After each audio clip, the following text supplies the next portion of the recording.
What's up everyone, my name is Cam. I am a certified dog nutritionist and founder of The Dog Nutritionist.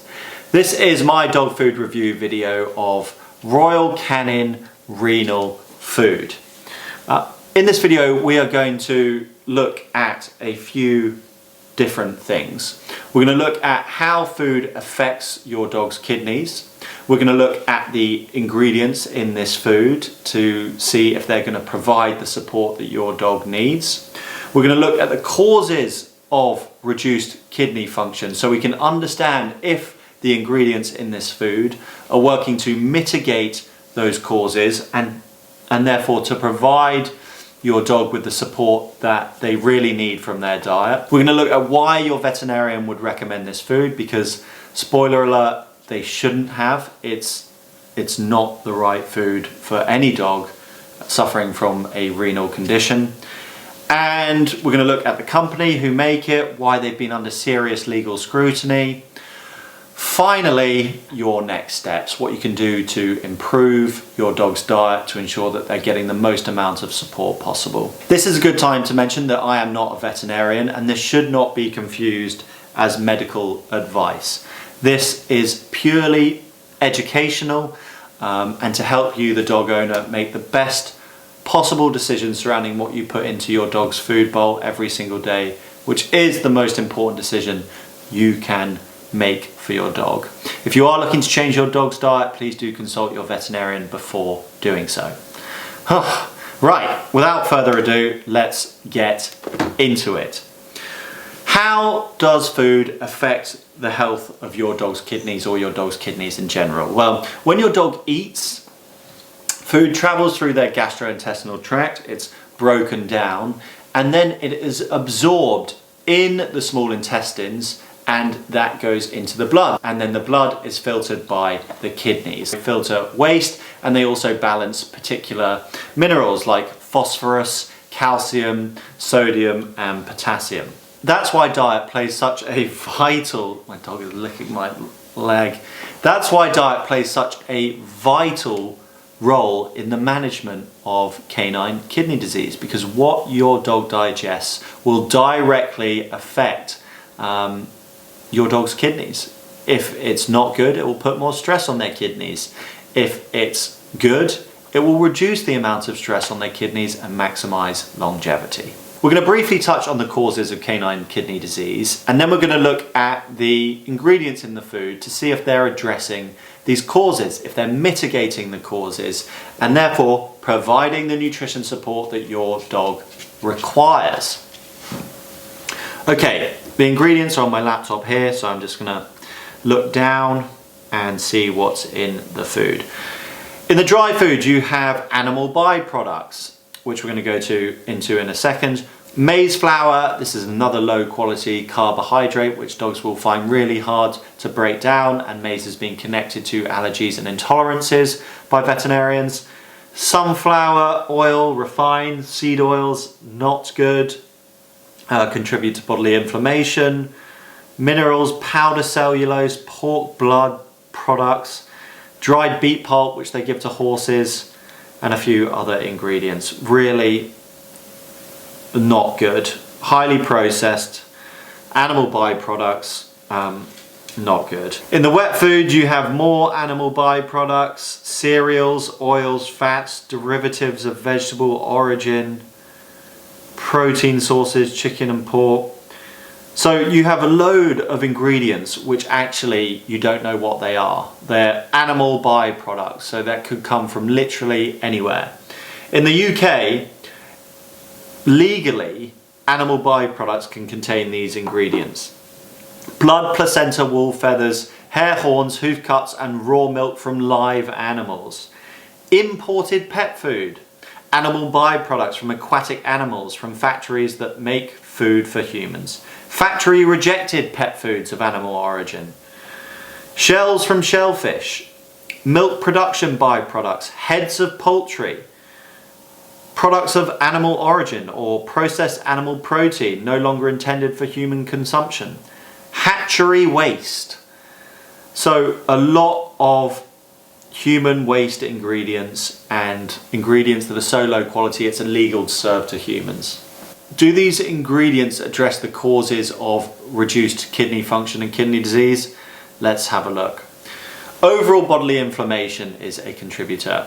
Inflammation can only be reduced in a natural anti-inflammatory diet. Using processed foods to control inflammation is simply not possible. If you had arthritis, you're not going to go eat pizzas for a week. If you had tonsillitis, you're not going to spend that week in McDonald's. You need healthy, fresh foods to help reduce inflammation. Increased waste in the food is a contributor to reduced renal function, and these contain loads of human waste ingredients. Not to mention synthetic additives and supplements which when cooked at high temperatures also become waste, and that will affect your dog's kidneys in a negative way.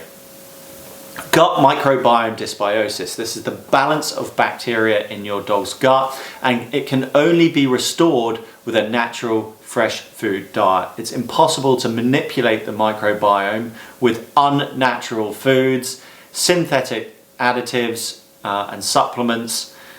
It's just not possible, I'm afraid. Chronic bacterial infection. If your dog's gut microbiome isn't in a natural balance, it'll make them more susceptible to infections. High blood pressure, that comes from low quality fats and carbohydrates. I'm just sighing because in every sense these foods do not address the causes of canine kidney disease. So high blood pressure won't be addressed with these foods.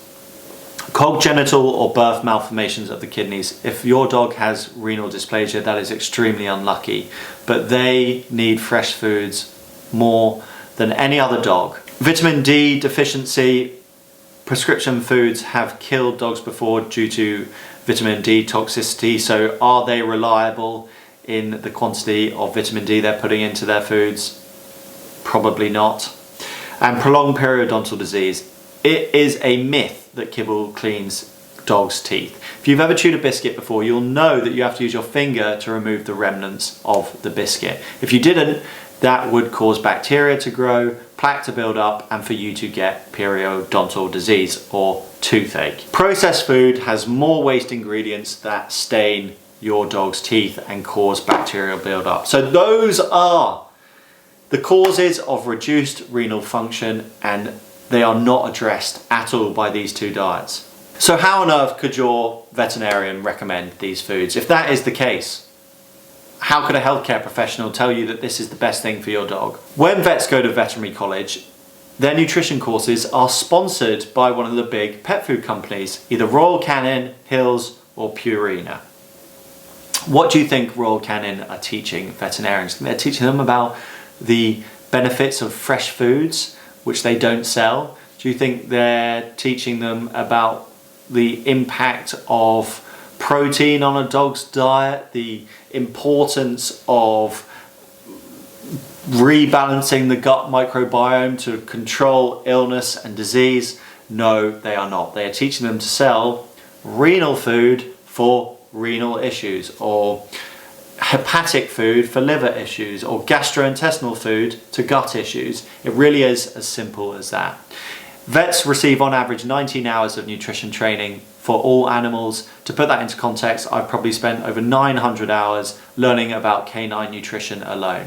So they are massively misinformed and highly undereducated in terms of the number of hours, and therefore they genuinely believe that these two foods are the best thing for a dog suffering from renal issues, and it just couldn't be further from the truth. They end up being mouthpieces for dog food companies, and can you trust these companies with the health of your dogs? Absolutely not. It's because of this relationship between these big companies and veterinarians that prescription pet food has come under serious legal scrutiny recently. The California Court of Appeals found that under the reasonable consumer test, plaintiffs sufficiently alleged that the sale of prescription pet food exclusively through vets or with veterinarian approval was a deceptive practice. Also, plaintiffs satisfied the heightened pleading standard for fraud because they alleged sufficient facts to show that prescription pet food and other pet foods were not materially different. This food is not medical, and it really isn't any different to a food that you can buy off the supermarket shelf, yet you are spending an absolute fortune on it. So what are your next steps? Well, I've written a free research article on how you can make the best possible homemade diets for dogs that need renal support. I sell an ebook and nutrition guide that comes with recipes for dogs that are at any stage, no matter the age, no matter the dog. Moving to a properly balanced fresh food diet is going to have positive impacts on their health. You can personalize the recipes in my nutrition guide to use ingredients that your dog enjoys. That's how you create the best possible therapeutic diet, using functional foods that address the causes of the issue, using the appropriate balance of foods, and using ingredients that your dog enjoys and digests the best. That is how you take control of your pet's health to maximize longevity and to ensure that they get the quality of life that they deserve. Should your dog be consuming Royal Canin renal food? It doesn't address the causes of lost kidney function. It's made with the lowest quality ingredients, yet you're paying the most amount of money possible for it. The companies who make the food are under serious legal scrutiny. Your vet doesn't actually know how bad this food is because they've probably been taught by the company. No, of course your dog should not be consuming Royal Canin renal food. If you need more information, get onto my website. Book in a consultation with me if you'd like some one-on-one assistance to be sure that you're doing the right thing for your dog. I've also got loads of other free information on my YouTube channel. I've made a free dog nutrition course on my YouTube channel that comes with a free guide. So watch that, download it. All the information I provide is to help you, the owner, feed your dog in the best way possible. I hope you don't think that this video has been done purely to slate Royal Canin so you buy my nutrition plans. That really is not the case. I try my best to be as open, as honest as possible, and I hope that comes across in this video. Thanks for watching. That's all for this video. Bye.